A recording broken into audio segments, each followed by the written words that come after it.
السلام علیکم ورحمۃ اللہ وبرکاتہ۔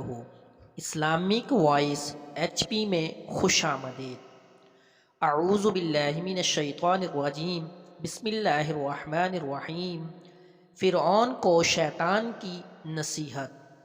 ایک مرتبہ فرعون کے سامنے شیطان ظاہر ہوا اور اس نے فرعون سے پوچھا کہ تجھے کس نے خدا بنایا ہے، اور تیرے اندر ایسا کون سا کمال ہے کہ تو اپنے آپ کو خدا سمجھ بیٹھا؟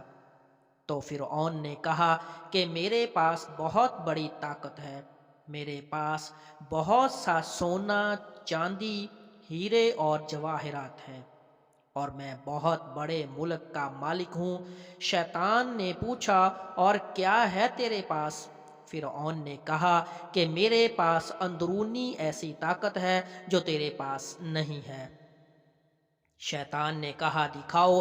فرعون نے فوراً حکم دیا کہ اسی وقت 1000 جادوگر بلائے جائیں اور وہ سب مل کر اس شیطان کو اپنی پھونکوں اور اثر سے اڑا دیں۔ اور انہوں نے اپنا جادو دکھایا۔ شیطان کو بھی اللہ تعالیٰ نے بڑا علم دیا ہے۔ شیطان نے ایک پھونک ماری جس سے سارے جادوگروں کے اثرات ختم ہو گئے۔ دوسری مرتبہ پھر ان کو 1000 جادوگروں نے اپنا جادو دکھایا۔ شیطان نے پھر ایک پھونک ماری جس سے ان کا اثر ختم ہو گیا۔ ان جادوگروں نے پھر آخری جادو دکھایا۔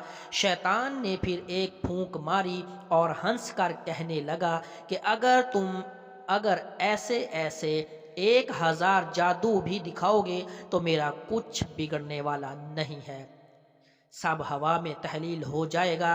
اے فرعون، یاد رکھ، مجھے اللہ تعالیٰ نے ایسی چیزیں عطا فرمائی ہے، لیکن پھر بھی اللہ تعالیٰ نے مجھے اپنا محبوب نہیں بنایا اور مجھے اپنا فرما بردار بندہ ماننے سے انکار کر دیا، اور تو خدا کا نافرمان ہے تو رب کیسے ہو سکتا ہے؟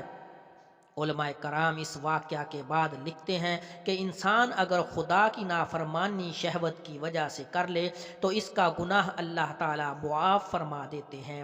نفسانی خواہش کی وجہ سے اگر گناہ سرزد ہو جائے اور انسان اپنے گناہوں سے توبہ کر لے تو اللہ تعالیٰ اس کو معاف فرما دیتے ہیں، لیکن اگر کوئی تکبر اور غرور کرے اس کو توبہ کی توفیق نہیں دیتے، یعنی تکبر اور غرور کی وجہ سے توبہ جیسی نعمت سے محروم ہو جاتا ہے۔